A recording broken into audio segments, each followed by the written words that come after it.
ദൈവനാമം വാഴ്ത്തപ്പെടുമാറാട്. ദൈവത്തിൻ്റെ കൃപയാൽ കുരിന്ത്യർക്ക് എഴുതിയ 2-ാം ലേഖനം എന്ന വിഷയത്തിൻ്റെ 4-ാമത്തെ സെക്ഷനിൽ പ്രവേശിക്കാനായിട്ട് ദൈവം നമ്മെ സഹായിച്ചതോർത്ത് ഞാൻ ദൈവത്തെ സ്തുതിക്കുന്നു, സ്തോത്രം ചെയ്യുന്നു. നിങ്ങൾക്കെല്ലാവർക്കും കർത്താവായ യേശുനാമത്തിലെ സ്നേഹവും വന്ദനവും അറിയിക്കുന്നു. കഴിഞ്ഞ നാളുകളിൽ നിന്ന് നൽകിയ പ്രോത്സാഹനത്തിന്, സഹകരണത്തിന് ഞാൻ നന്ദി പറയുന്നു. തുടർന്നും ശുശ്രൂഷയോർത്ത് പ്രാർത്ഥിക്കാനായിട്ട് ഓർമ്മിപ്പിക്കുന്നു. ഞാൻ കഴിഞ്ഞ ദിവസങ്ങളിൽ 1-ാം അധ്യായത്തിൻ്റെ 11 വരെയുള്ള വചനങ്ങളെ നമ്മൾ ധ്യാനിക്കുകയായിരുന്നു. നാം ഇന്ന് 12-ാമത്തെ വചനം മുതൽ നമ്മുടെ ചിന്ത ആരംഭിക്കുവാൻ ആഗ്രഹിക്കുന്നു. പല പ്രാർത്ഥനയോടെ നമുക്ക് ദിവസത്തിലായിരിക്കാം. കഴിഞ്ഞ ദിവസം എൻ്റെ വീഡിയോ കണ്ട ഏതോ ഒരു പ്രിയ സുഹൃത്ത് ഇങ്ങനെ കമൻറ്റ് ചെയ്യാനിടയായിത്തീർന്നു. ഇത് ക്ലാസ് എന്ന് പറഞ്ഞാൽ ഉപദേശമാണെന്ന് പറഞ്ഞിടയായിത്തീർന്നു. ദൈവവചനം പഠിപ്പിക്കുന്ന ക്ലാസ്സുകൾ എന്ന് പറഞ്ഞാൽ അതിൻ്റെ അർത്ഥം നമ്മിൽ ജ്ഞാനം വർദ്ധിപ്പിക്കുക എന്നുള്ളതല്ല, മറിച്ച് ദൈവവും മനുഷ്യനുമായുള്ള ബന്ധം നഷ്ടപ്പെട്ടു പോയിട്ടുണ്ടെങ്കിൽ അത് പുനഃസ്ഥാപിക്കുവാനും ഏതെങ്കിലും നിലകളിൽ വീഴ്ചകൾ സംഭവിച്ചതിനെ ക്രമീകരിക്കുവാനും ഒക്കെയാണ് ഈ ദൈവവചന പഠന ക്ലാസ്സുകളെ കൊണ്ട് ഉദ്ദേശിക്കുന്നത്. നമ്മുടെ തലച്ചോറിനകത്ത് കുറെ ജ്ഞാനം വർദ്ധിപ്പിക്കുക എന്നതിനേക്കാൾ ഉപരിയായിട്ട് നമ്മുടെ ആത്മീയ മനുഷ്യനെ ശക്തിപ്പെടുത്തുക, അവൻ ദൈവത്തോടെ കൂടുതൽ ചേർന്ന് നടക്കേണ്ടതിനായിട്ട് ആവശ്യമായ നിർദ്ദേശങ്ങൾ നൽകുക എന്നുള്ളതാണ് ഈ ദൈവവചന പഠന പദ്ധതി കൊണ്ട് ഞങ്ങൾ അർത്ഥമാക്കുന്നത്.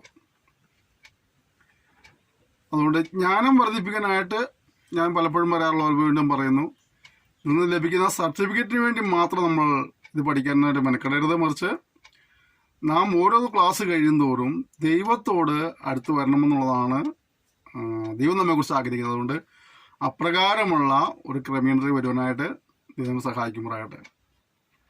മറ്റൊരു കമ്പനി എങ്ങനെയായിരുന്നു ഞാൻ എന്നെക്കുറിച്ച് പറയുന്നു എന്നുള്ളതാണ്.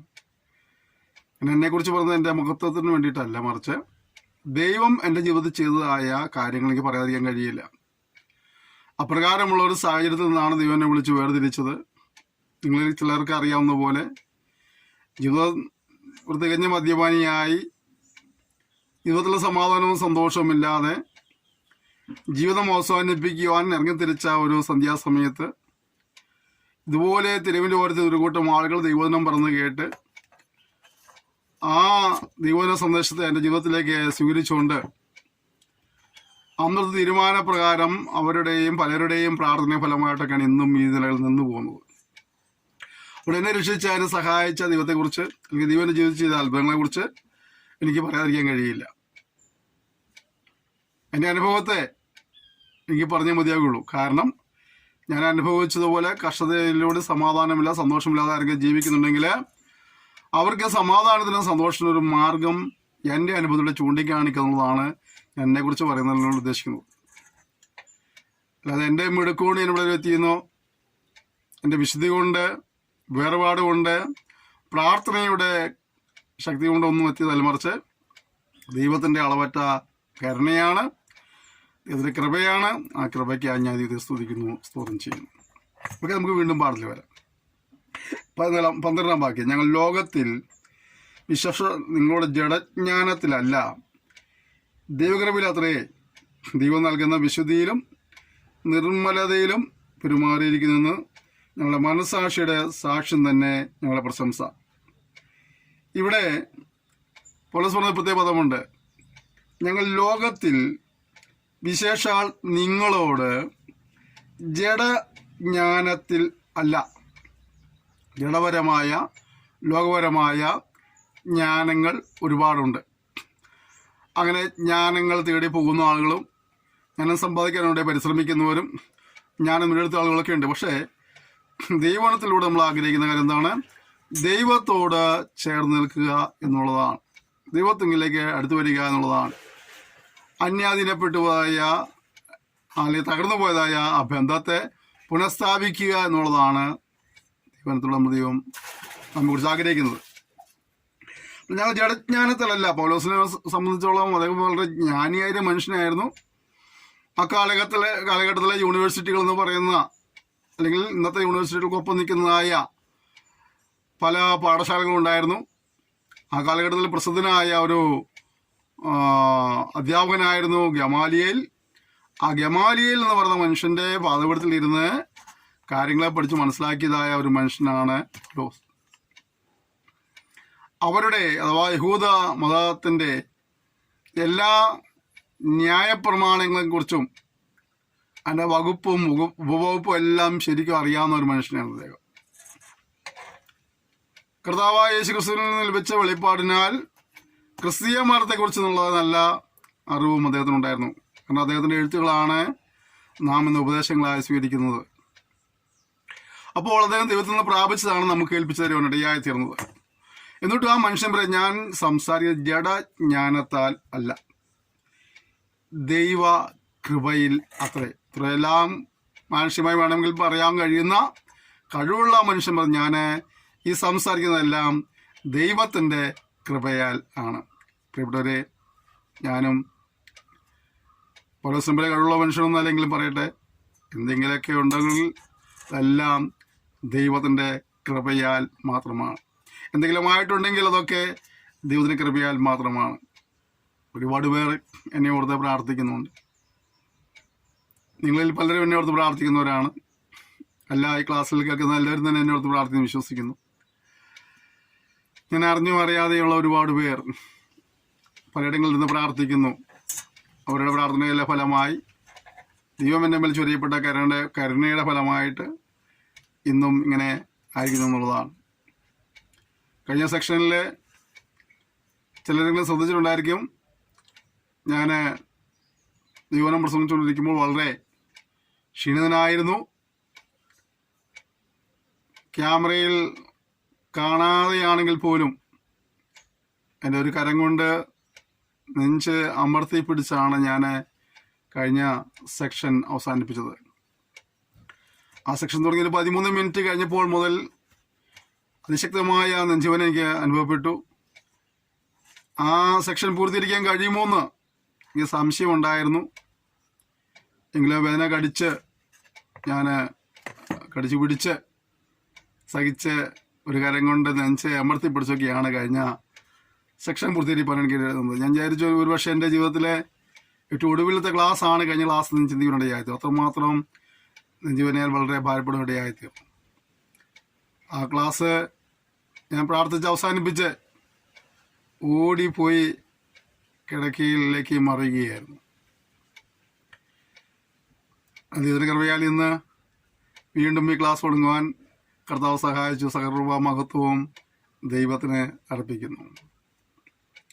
ലോകത്ത് നിന്ന് മാറ്റപ്പെട്ടു പോകാവുന്ന നിലകളുള്ളതായ പല സന്ദർഭങ്ങൾ ജീവിതത്തിൽ കടന്നു വന്നപ്പോഴൊക്കെയും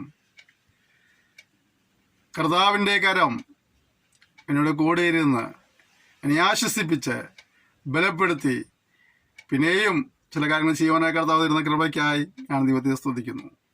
അല്ലെങ്കിൽ കഴിഞ്ഞ പകലിൽ തന്നെ ലോകത്തുനിന്ന് മാറ്റപ്പെട്ടു പോകാവുന്ന നിലകളുള്ളതായ പ്രതിസന്ധികളുണ്ടായിരുന്നു. കൃപയാൽ കർത്താവ് സംരക്ഷിച്ചു, സൂക്ഷിച്ചു, ഓർത്ത് ദൈവത്തെ സ്തുതിക്കുന്നു. ഇവിടെ ദൈവം ഞങ്ങളായിരിക്കും മുഴുവൻ ദൈവകൃപയാൽ പറയുവാൻ എനിക്ക് അഭിമാനമുണ്ട്. അടുത്ത വാചകം എങ്ങനെയാണ്? ദൈവം നൽകുന്ന വിശുദ്ധിയിലും നിർമ്മലതയിലും പെരുമാറിയിരിക്കുന്നു. ദൈവം നൽകുന്ന വിശുദ്ധി, നിർമ്മലത സ്വന്തമായിട്ട് ഉണ്ടാക്കിയെടുത്ത നിർമ്മലതയല്ല, സ്വന്തമായിട്ട് ഉണ്ടാക്കിയെടുത്ത വിശുദ്ധിയല്ല, പിന്നെ ദൈവത്താൽ ലഭ്യമായതാണ്. അഭിമാനത്തിൽ പറയാൻ കഴിയും, ഉള്ളതെല്ലാം ദൈവത്തിൽ നിന്ന് ലഭിച്ചതാണ്. എൻ്റെ വിദ്യാഭ്യാസം എനിക്കറിയാം. എൻ്റെ ബൈബിൾ സ്കൂൾ പഠനകാലം അല്ലെങ്കിൽ അതിൻ്റെ കാലഘട്ടം ദൈർഘ്യം എനിക്കറിയാം. അതിനപ്പുറമായിട്ട് ദൈവം എന്തെങ്കിലും ചെയ്യുന്നുണ്ടെങ്കിൽ അതൊക്കെ ദൈവത്തിൻ്റെ കൃപയാണെന്ന് വിശ്വസിക്കുന്നു. അല്ലാതെ വേറെ ഒന്നും അതിൻ്റെ കൂടെ പറയുവാനായിട്ട് യോഗ്യതയായിട്ടൊന്നുമില്ല. ഇവരദ്ദേഹം പറഞ്ഞത് ഇങ്ങനെയാണ്: മറ്റുള്ളവരുടെ മുമ്പിൽ ഞങ്ങൾ പെരുമാറിയതിന്, കളങ്കമില്ലാതെ പെരുമാറിയതിന്, വിശ്വസ്തയോടെ പെരുമാറിയതിന് ഞങ്ങളുടെ മനസാക്ഷി ഞങ്ങൾ സാക്ഷ്യം പറയുന്നു. നമ്മായിരിക്കുന്ന മണ്ഡലങ്ങളിൽ വിശ്വസ്തയോടെ, നിർമ്മലതയോടെ, ആവോളം വിശുദ്ധിയോടൊക്കെ ദൈവത്തെ സേവിപ്പാനും കർത്താവിൻ്റെ സാക്ഷ്യം വഹിപ്പാനും കർത്താവ് നമ്മെ സഹായിക്കുമാറാകട്ടെ. അതിനുവേണ്ടി നമുക്ക് ഉത്സാഹിക്കാം. ഈ പഠനവും അതിനൊരു വഴികാട്ടിയായി തീരാൻ ആത്മാർത്ഥമായി ആഗ്രഹിക്കുകയും പ്രാർത്ഥിക്കുകയും ചെയ്യുകയാണ്. നിങ്ങൾ വായിക്കുന്നതും ഗ്രഹിക്കുന്നതും അല്ലാതെ മറ്റൊന്നും ഞങ്ങൾ നിങ്ങൾക്ക് എഴുതുന്നില്ല. അപ്പോൾ കൂടുതൽ വിശദീകരണങ്ങളിലേക്ക് വ്യാഖ്യാനങ്ങൾക്ക് പോകാതെ ദൈവവചനത്തിൽ നമ്മൾ എന്താണോ വായിക്കുന്നത് അതിനെ ഒന്ന് ഗ്രഹിപ്പിക്കാനായിട്ടുള്ള ഒരു ശ്രമമാണ് ഈ പാഠത്തിൽ നടക്കുന്നത്. ഫിലിപ്പോസ് ഷണ്ണൻ്റെ ഇവിടെ നടക്കുമ്പോൾ ഷണ്ണോട് ഫിലിപ്പോസ് ചോദിക്കുന്നുണ്ട്, നീ വായിക്കുന്നത് ഗ്രഹിക്കുന്നുവോ?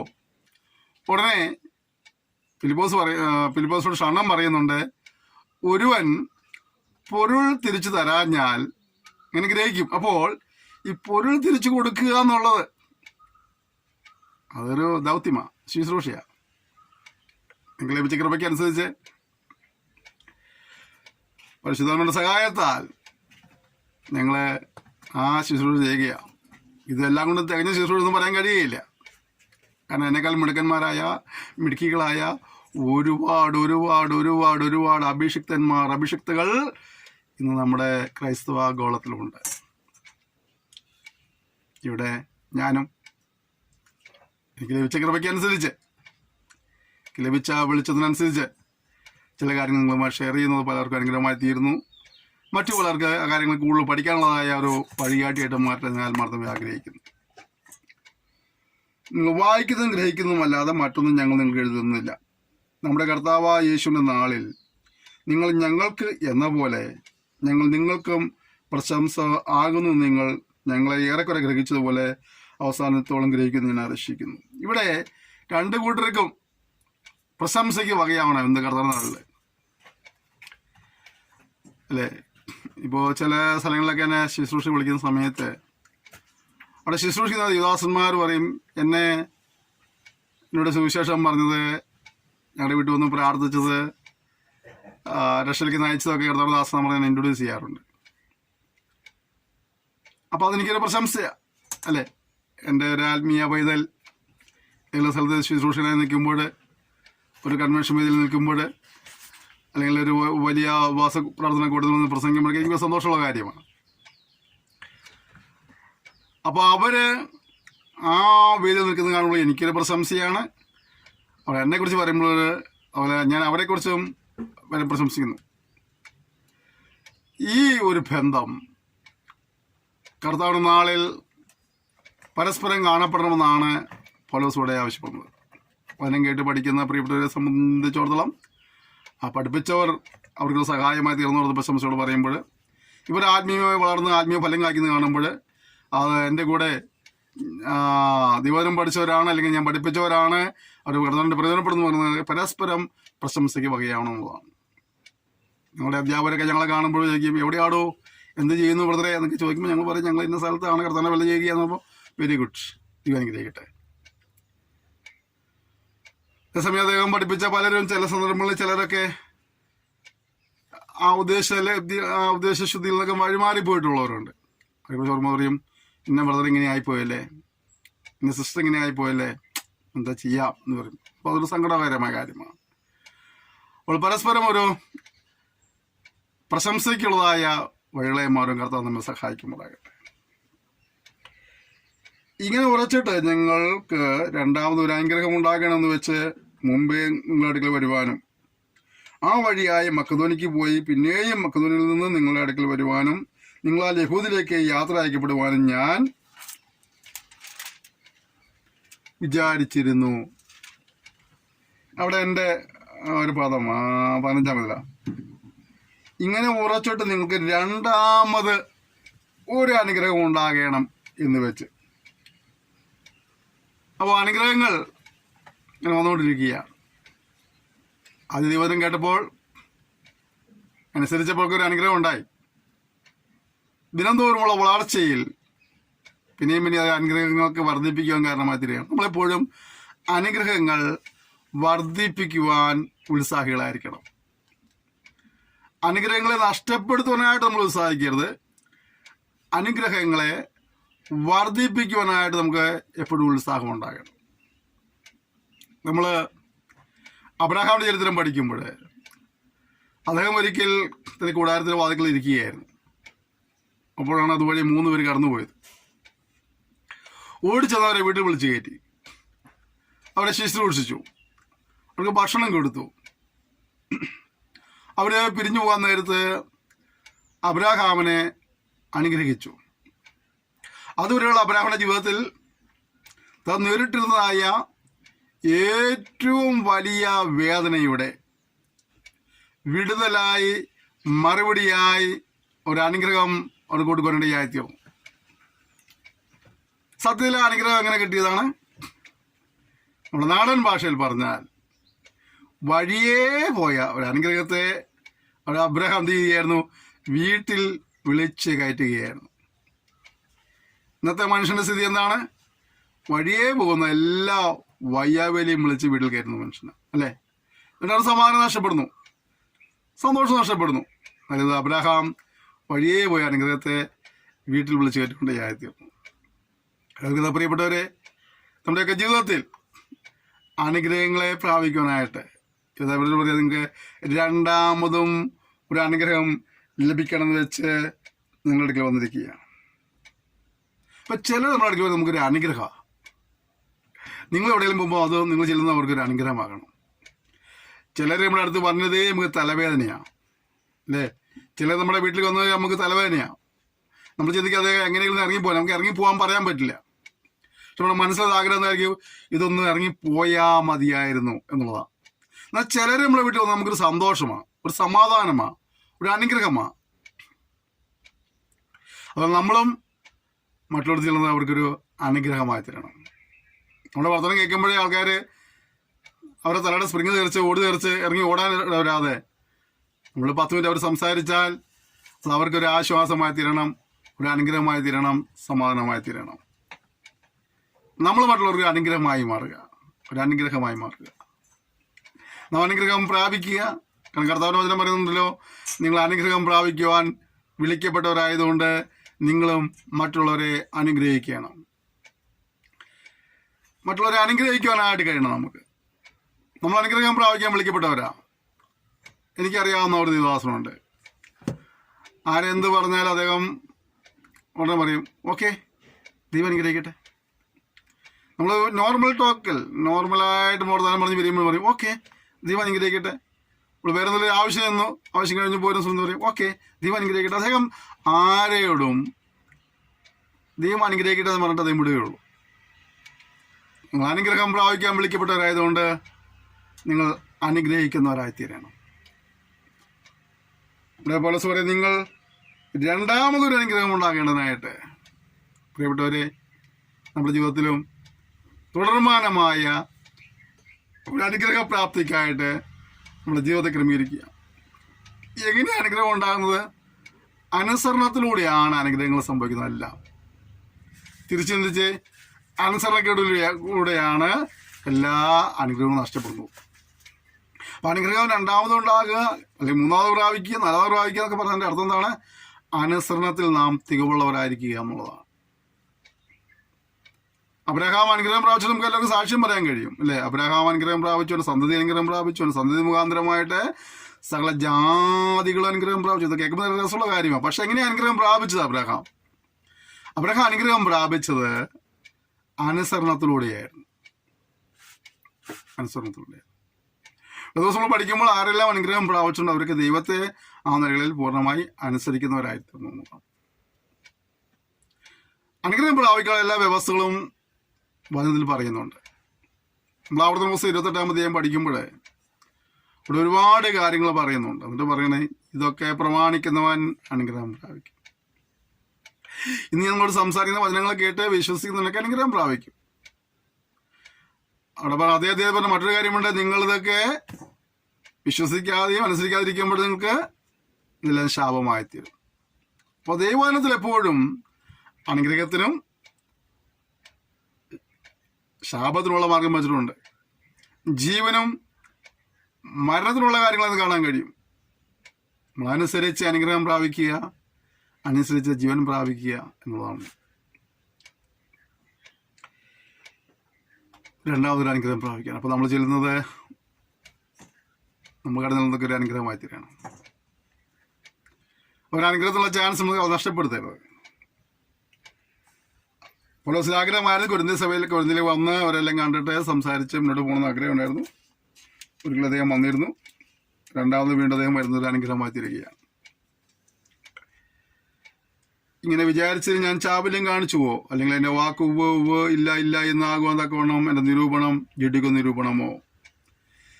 നിങ്ങളോടുള്ള ഞങ്ങളുടെ വാദനം ഒരിക്കൽ ഉവ്വ് എന്നും മറ്റൊരിക്കൽ ഇല്ല എന്നും ആയിരുന്നില്ല എന്നതിന് വിശ്വസനായ ദൈവം സാക്ഷി. എപ്പോഴും അദ്ദേഹത്തിന് വാക്കുകളിൽ ഒരു സ്ഥിരത ഉണ്ടായിരുന്നു. വാക്കുകൾ മാറി മാറി പറയുന്ന ആളുകളായിരുന്നു. മനുഷ്യൻ പലപ്പോഴും കണ്ടില്ല, വാക്കുകൾ മാറ്റി പറയാൻ യാതൊരു മടിയില്ല, അല്ലേ? എന്നാൽ ദൈവം വിശ്വസിച്ച് നമ്മളെങ്കിലും കുറഞ്ഞ പക്ഷം നമ്മുടെ വാക്കുകൾ ഉവ്വ് എന്നുള്ളത് ഉവ്വ് എന്ന് തന്നെയായിരിക്കണം. ഇല്ല എന്നുള്ളത് ഇല്ല എന്നുള്ളത് വെറുതെ ഇതിനെന്നാണോ പറഞ്ഞത്? അപ്പോൾ നമ്മളത് വളരെ സൂക്ഷിക്കേണ്ട കാര്യമാണ്. നമ്മുടെ വാക്കുകൾക്ക് ഒരു വിലയുണ്ടാവണം. ഇപ്പോൾ പൗലോസ് പറയാ, എൻ്റെ വാക്കുകൾ ഉവ്വ് എന്നുള്ളത് ഉവ്വ് എന്നും ഇല്ല എന്നുള്ളത് ഇല്ല എന്നുമായിരുന്നുവല്ലോ. എൻ്റെ അടുത്തത് എന്താ അറിയാവോ?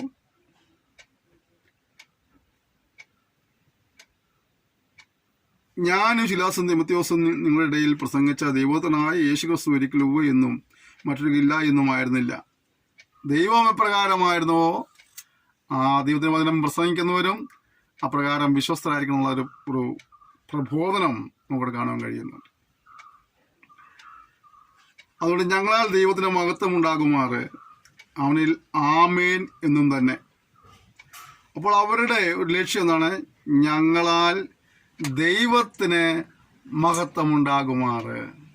ഇവിടെ നമ്മുടെ ജീവിതത്തിലെ നമ്മുടെ വാക്കുകളിലൂടെ നമ്മുടെ പ്രവർത്തികളിലൂടെ ശുശ്രൂഷകളിലൂടെയൊക്കെ സംഭവിക്കുന്നതാണ് ദൈവത്തിന് മഹത്വം ഉണ്ടാകണം എന്നുള്ളതാണ്. പലപ്പോഴും നമ്മൾ നമ്മുടെ മഹത്വത്തിന് വേണ്ടി ശ്രമിക്കുന്നവരാണ്, അല്ലേ? നമ്മുടെ മഹത്വത്തേക്കാൾ അധികമായിട്ട് ദൈവത്തിന് നാമമഹത്വത്തിന് വേണ്ടി പ്രവർത്തിക്കുവാനായിട്ട് ദൈവം സഹായിക്കുന്നതായിട്ട് ദൈവത്തിൻ്റെ മഹത്വത്തിനായി റോമലേഖനം പഠിക്കുമ്പോൾ ഇങ്ങനെ വചനം വായിച്ചു നിങ്ങൾ നിമിത്തം ജാതികളുടെ ഇടയിൽ എൻ്റെ നാമം ദുഷിക്കപ്പെടുന്നു. നാം 1 കൊരിന്ത്യയിൽ പഠിച്ചത് നിങ്ങളുടെ ശരീരങ്ങൾ നിങ്ങൾ ദൈവത്തെ മഹത്വപ്പെടുത്തുന്നവരാകണം. അപ്പോൾ നമ്മുടെ ഓരോ കാര്യങ്ങളിലും ദൈവനാമഹത്വം ശാന്തമായിട്ട് നമ്മൾ ചോദിക്കേണ്ട ചോദ്യം ഇതാണ്: എൻ്റെ പ്രവർത്തനങ്ങളിലൂടെ, എൻ്റെ സംസാരത്തിലൂടെ ദൈവത്തിന് നാമം മഹത്വപ്പെടുകയാണോ, ദൈവനാമം ദുഷിക്കപ്പെടുകയാണോ ചെയ്യുന്നത്? ഞാനിന്ന് പകലില് ഈ റെക്കോർഡിങ്ങിന് കുറച്ച് നേരം മുമ്പ് പുറത്തു പോകാനുള്ള ഒരു ആവശ്യം ഉണ്ടായിരുന്നു. പുറത്തു പോയിരുന്നു. അപ്പോൾ ഞാൻ ചില ദിവസദാസന്മാരുമായിട്ട് യാദൃശ്ചികമായി കണ്ടുമുട്ടേണ്ടി വന്നു, സംസാരിക്കേണ്ടി വന്നു. അവർ രണ്ടുപേരും അവരുടെ ചെറുപ്രായത്തിൽ കർത്താവിനെ വിലയ്ക്ക് ഇറങ്ങിയവരാണ്. രണ്ടുപേരും എനിക്ക് നല്ല പരിചയമുള്ളവരാണ്. ഒരാൾ തമിഴ്നാട്ടിൽ വേല ചെയ്യുന്നു, ഒരാൾ കേരളത്തിൽ വേല ചെയ്യുന്നു. യാദൃശ്ചികമായിട്ട് ഞങ്ങൾ അവരെ വഴി വെച്ച് കാണുകയായിരുന്നു.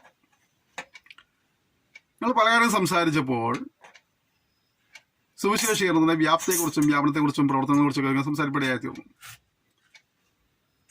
അപ്പോൾ ദുഃഖത്തോടെ അതിലൊരാൾ പറഞ്ഞ കാര്യം ഇതാണ്: സുവിശേഷത്തിൻ്റെ വ്യാപനത്തിന് തടസ്സമായി നിൽക്കുന്നത്, ദൈവവചനത്തിൻ്റെ വ്യാപനത്തിനും ദൈവസഭയുടെ വളർച്ചയ്ക്കും തടസ്സമായി നിൽക്കുന്നത് ദൈവമക്കൾ എന്ന് പേര് പറയുന്ന ചിലരാണെന്ന് പറയേണ്ടതായിത്തീർന്നു. ക്ഷമിക്കണം, ഞാൻ ആ പദം നിങ്ങളോട് പൊതുവിൽ പറഞ്ഞതിൽ, പക്ഷെ പറയാതിരിക്കാൻ കഴിയില്ല.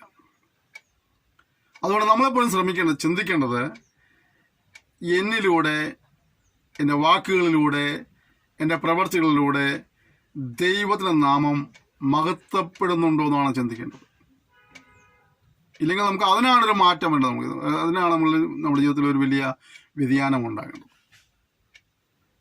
നമ്മളിവിടെ ദൈവനാമം മഹത്വപ്പെടുന്നതിനായി കർത്താവ് നമ്മെ സഹായിക്കുമ്പോഴാകട്ടെ. അടുത്തത്, ഞങ്ങൾ നിങ്ങളോട് കൂടെ ക്രിസ്തുവിൽ ഉറപ്പിക്കുന്നതും നമ്മെ അഭിഷേകം ചെയ്തതും ദൈവമല്ലോ. അവൻ നമ്മെ മുദ്രയിട്ടും ആത്മാവ് എന്ന അച്ചാരം ഹൃദയങ്ങളിൽ തന്നുമിരിക്കുന്നു. അപ്പോ ക്രിസ്തുവിൽ നമ്മെ ഉറപ്പിക്കുന്നത് ആരാണ്? ദൈവമാണ്.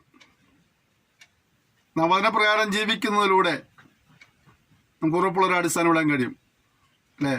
പാറമേൽ വീട് പണിത വ്യക്തിയുടെ ഉപമ കർത്താവ് പഠിപ്പിക്കുമ്പോൾ വചനങ്ങളെ കേട്ട് അനുസരിക്കുമ്പോൾ നിങ്ങൾ പാറയമേൽ വീട് പണിത മനുഷ്യരുടെ തുല്യനാകുമെന്ന് കാണാൻ കഴിയുന്നു. എന്നാൽ അതിനൊക്കെ നമ്മളെ സഹായിക്കുന്ന ആരാണ്? ദൈവമാണ്, അല്ലേ? ഇത് നമ്മളെ ക്രിസ്തുവിൽ ഉറപ്പിക്കുന്നു, നമ്മെ അഭിഷേകം ചെയ്യുന്നു. ഉറപ്പിച്ചില്ലെങ്കിലും സംഭവിക്കുക, കാറ്റ് വരും മറിഞ്ഞു പോകും, അല്ലെ? ചില മരങ്ങൾ കണ്ടിട്ടില്ലേ, കാറ്റത്ത് മറിഞ്ഞു വീഴും. ലാഴങ്ങളിലേക്ക് വേരിറങ്ങിയ മരത്തെ സംബന്ധിച്ചിടത്തോളം അത് ഉറച്ചു നിൽക്കുവാനിടയായിത്തീരും. നമ്മെ സംബന്ധിച്ചോളം നാം ക്രിസ്തുവിൽ ഉറയ്ക്കുന്നവരായിത്തീരുക, വേരൂന്നുക എന്നുള്ളതാണ്. നമ്മൾ മറ്റുള്ള ലേഖനങ്ങളിൽ പഠിക്കുന്നുണ്ട്, അതുകൊണ്ട് ഞാൻ പ്രാവാദ്യം എടുക്കുന്നില്ല. നിങ്ങൾ ഇത് അഭിഷേകം ചെയ്തു, ഇത് നമ്മെ മുദ്രയിട്ടു. ആത്മാവ് എന്ന അച്ചാരം ഹൃദയങ്ങൾ തന്നിരിക്കുകയാണ്. വലിയ ബിസിനസ് ഉറപ്പിക്കുന്നതിന് മുമ്പായിട്ട് കിട്ടുന്ന ചെറിയ തുക പോലെയാണ് അച്ചാരം എന്ന പദം കൊണ്ട് ഉദ്ദേശിക്കുന്നത്. അഡ്വാൻസ്, അല്ലേ?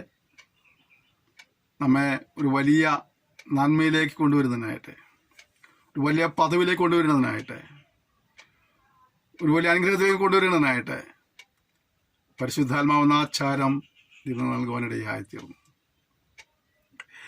ദൈവം അഡ്വാൻസ് കൊടുത്തതുകൊണ്ട് നിശ്ചയമായിട്ടും ആ ബിസിനസ് നടക്കുന്നുള്ളതാണ്, അല്ലേ? ഹല്ലേലൂയ. എന്നാണ് നിങ്ങളെ ആദരിച്ചിട്ടത്രേ ഞാൻ ഇതുവരെ കുരുന്നു വരാഞ്ഞത്. അതിന് ദൈവം സാക്ഷി. നിങ്ങളുടെ വിശ്വാസമേൽ ഞങ്ങൾ കർത്തൃത്വമുള്ളവരെന്നല്ല, നിങ്ങളുടെ സന്തോഷത്തിന് ഞങ്ങൾ സഹായികളത്രേ. വിശ്വാസ സംബന്ധമായി നിങ്ങൾ ഉറച്ചു നിൽക്കുന്നുവല്ലോ. ഈ പാഠ്യപദ്ധതി ഇനി നമ്മളെ പഠിപ്പിക്കുന്ന ദേവദാസന്മാരൊക്കെ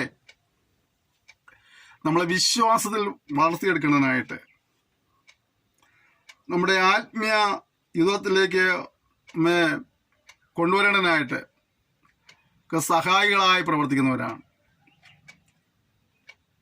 മിനിസ്ട്രി ശുശ്രൂഷ എന്നൊക്കെ പറയുന്നതാണ്. സഹായികളാകുവാണ്. എന്തിനാണ്? നമ്മെ ഒന്നും കൂടെ പ്രയോജനപ്പെടുത്തുവാനായിട്ട്, കർത്താവിലേക്ക് ആനയിക്കുവാൻ, കർത്താവിൽ വളർത്തിയെടുക്കുവാൻ, ദൈവവചനം ആവശ്യമായ നിർദ്ദേശങ്ങൾ പഠിപ്പിക്കുവാൻ ഒക്കെ അവർ നമ്മൾ സഹായികളായി തീരുകയാണ്. പൗലോസ് കുരിന്തിലുള്ള ദൈവമക്കളോട് ഞാൻ നിങ്ങൾക്ക് സഹായികളായിരുന്നു. അതിനുവേണ്ടിയാണ് നിങ്ങളുടെ വിശ്വാസത്തിൽ മേൽ നിങ്ങൾ കർത്തൃത്വം നടത്തുന്നവരല്ല, നിങ്ങളുടെ സന്തോഷത്തിന് ഞങ്ങൾ സഹായികളത്രേ. അവരെ കുറിച്ച് പറഞ്ഞ മറ്റൊരു ഗുണവിശേഷം പറയുന്നതാണ്, വിശ്വാസ സംബന്ധമായി നിങ്ങൾ ഉറച്ചു നിൽക്കുന്നുവല്ലോ. ഇവിടെ നിങ്ങൾ വചനം പഠിപ്പിക്കുന്നവർ നാളുകളിൽ നിങ്ങളെ കാണുമ്പോൾ നിങ്ങളെക്കുറിച്ച് അപ്രകാരം ഒരു സാക്ഷ്യപരയുടെ നിങ്ങളുടെ വിശ്വാസം സംബന്ധിച്ച് ഉറച്ചു നിൽക്കുന്നവരെന്നുള്ള സാക്ഷ്യപരയുടെ വരണം. പലപ്പോഴും വിശ്വാസം വന്നിട്ട് പിന്തിരിഞ്ഞു പോകുന്നവരും നിലനിൽക്കാത്ത ഒരേ ആളുകളൊക്കെ ഒരുപാടുണ്ട്. എന്നാൽ വിശ്വാസം സംബന്ധിച്ച് ഉറച്ചു നിൽക്കുന്നവരായിരിക്കണമെന്നാണ് ദൈവം നമ്മെക്കുറിച്ച് ആഗ്രഹിക്കുന്നത്. മനസ്സിലാകുന്നുണ്ടല്ലോ? ദൈവത്തിനൊരു ലക്ഷ്യമുണ്ട്. ദൈവനെ ശുശ്രൂഷിക്കുന്നതായ എല്ലാ ദിവസമാർക്കും ഒരു ഉദ്ദേശമുണ്ട്. എല്ലാ മിനിസ്ട്രികളുടെ പുറകിൽ ഒരു ഉദ്ദേശമുണ്ട്. എന്താണ്? ആ ജനതയെ വിശ്വാസത്തിൽ ഉറപ്പുള്ളവരാക്കി നിർത്തുക എന്നുള്ളതാണ്. വിശ്വാസ സംബന്ധമായിട്ട് ഉറപ്പുള്ളവരായിരിക്കണം. പത്രോസ് പറയുന്നത്, നിങ്ങളുടെ പ്രത്യാശയെക്കുറിച്ച് ചോദിക്കുന്നവരോട് പ്രതിവാദം പറയുവാനാണ് നിങ്ങൾ ഒരുങ്ങിയിരിക്കണം. അപ്പോൾ 5 കൊല്ലോ 10 കൊല്ലോ കഴിഞ്ഞിട്ടും ഇന്നും വചനവും അറിയില്ല, ഉപദേശവും അറിയില്ല, എല്ലാത്തിനെയും പുറകെ ചാടി കിടക്കുന്ന കുറേ ആൾക്കാരുണ്ട്. എന്ന് കേട്ടാൽ ആമേനും ഗ്ലോറിയും പറഞ്ഞ ആളുകളുണ്ട്. അത് വിട്ടിട്ട് വിശ്വാസ സംബന്ധമായിട്ട് ഉറപ്പുള്ളവരായിരിക്കണം. തന്നെ നമ്മൾ നിരന്തരമായുള്ള ദൈവവചന പഠനം അനിവാര്യമാണ്. പ്രാർത്ഥനയും വചന പഠനവും ഒക്കെ അനിവാര്യമാകാരുന്നൊക്കെ. വിശ്വാസത്തിന് ഭംഗം വരുന്ന രീതിയിൽ വിശ്വാസത്തിൽ നിന്ന് പിന്തിരിപ്പിക്കുന്ന രീതിയിലൊക്കെയുള്ള സംഭവങ്ങൾ കാണുമ്പോൾ ചുറ്റുപാട് നടമാടിക്കൊണ്ടിരിക്കുന്ന അനുദിനവും അവിടെ നാം വചനമുള്ളതുപോലെ പഠിച്ച് വചനം മനസ്സിലാക്കി അത് അനുസരിച്ച് അപ്രകാരം ജീവിതത്തെ ക്രമീകരിച്ച് മുന്നോട്ട് പോയെങ്കിൽ മാത്രമാണ് വിശ്വാസ സംബന്ധമായി നമുക്ക് ഉറപ്പുള്ളവരായിരിക്കാൻ കഴിയുള്ളൂ. നമ്മൾ അപ്രകാരം ഉറപ്പുള്ളവരായിരിക്കണം എന്നാണ് ദൈവം നമ്മെക്കുറിച്ച് ആഗ്രഹിക്കുന്നത്. ഈ പാഠ്യപദ്ധതി കൊണ്ട് നമ്മൾ ഉദ്ദേശിക്കുന്നത് വിശ്വാസ സംബന്ധമായിട്ട് നമ്മൾ ഉറപ്പുള്ളവരായിരിക്കണം. ഓരോ സെക്ഷൻ കഴിയുന്നവർ നമ്മൾ വിശ്വാസ സംബന്ധമായിട്ട് ഉറപ്പുള്ളവരായിരിക്കണം. നമുക്ക് ശാന്തമായിട്ട് നമ്മോട് തന്നെ ചോദിക്കാം,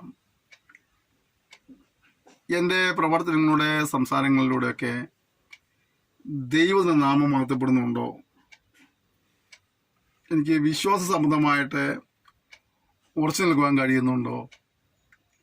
എൻ്റെ വാക്കുകൾ എപ്രകാരമാണ്?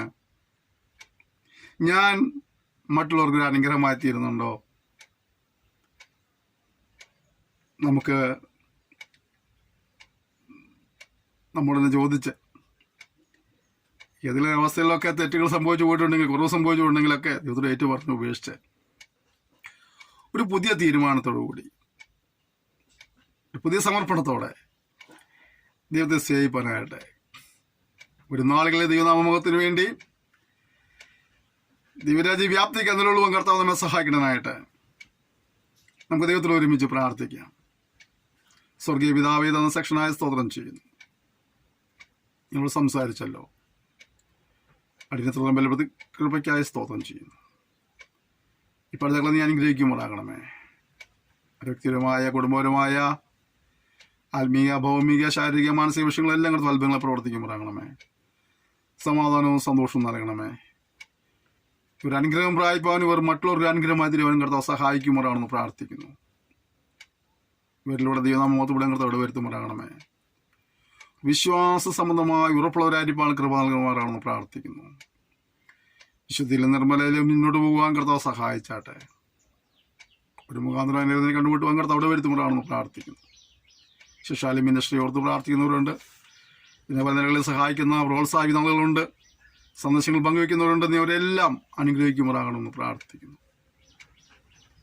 ഇന്ന് അധികാരത്താൽ പിതാവിൻ്റെയും പുത്രൻ്റെയും പരിശുദ്ധാത്മാവിന്റെ നാമത്തിൽ കുഞ്ഞുങ്ങളെ അനുഗ്രഹിച്ച് പ്രാർത്ഥിക്കുന്നവർ അനുഗ്രഹ വിഷയമാക്കുമാറാകണം. ആത്മീയമായി, ഭൗമികമായി, ശാരീരികമായി, മാനസികമായി, വ്യക്തിപരമായി, കുടുംബപരമെല്ലാം കൂടി ഒരു അഭിവൃദ്ധി പ്രാപിപ്പാൻ കർത്താവ് സഹായിച്ചാട്ടെ.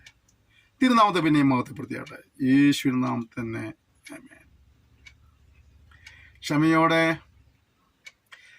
ഈ സന്ദേശം ശ്രമിച്ചാൽ ഞാൻ നന്ദി പറയുന്നു. നിങ്ങളെല്ലാവരെയും ധാരാളമായി അനുഗ്രഹിക്കുമാറാകട്ടെ. കർത്താവിൻ്റെ ഒരു താമസം അടുത്ത സെക്ഷനിൽ വീണ്ടും കാണാം. അതുവരെയും കർത്താവിൻ്റെ വിസ്താരം ചെറിയ സൂക്ഷിക്കണം. നമുക്ക് പരസ്പരം ഓർത്ത് പ്രാർത്ഥിക്കാം. സഹകരണത്തിന്, പ്രോത്സാഹനത്തിന്, പ്രാർത്ഥനയുടെ പിൻബലത്തിന് ഞാൻ നന്ദി പറയുന്നു. ഇത് നിങ്ങളെല്ലാവരെയും ധാരാളമായി അനുഗ്രഹിക്കുമാറാകട്ടെ. തുടർന്നും സന്ദേശങ്ങൾ പങ്കുവയ്ക്കുക, ശുശ്രൂഷ എടുത്ത് പ്രാർത്ഥിക്കുക. മറ്റുള്ളവരെ കൂടെ ഈ പാഠ്യപദ്ധതിയിലേക്ക് കൊണ്ടുവരേണ്ടത് എന്ന് ഓർമ്മിപ്പിക്കുന്നു. എല്ലാ സഹകരണത്തിനും thank you. May God bless you.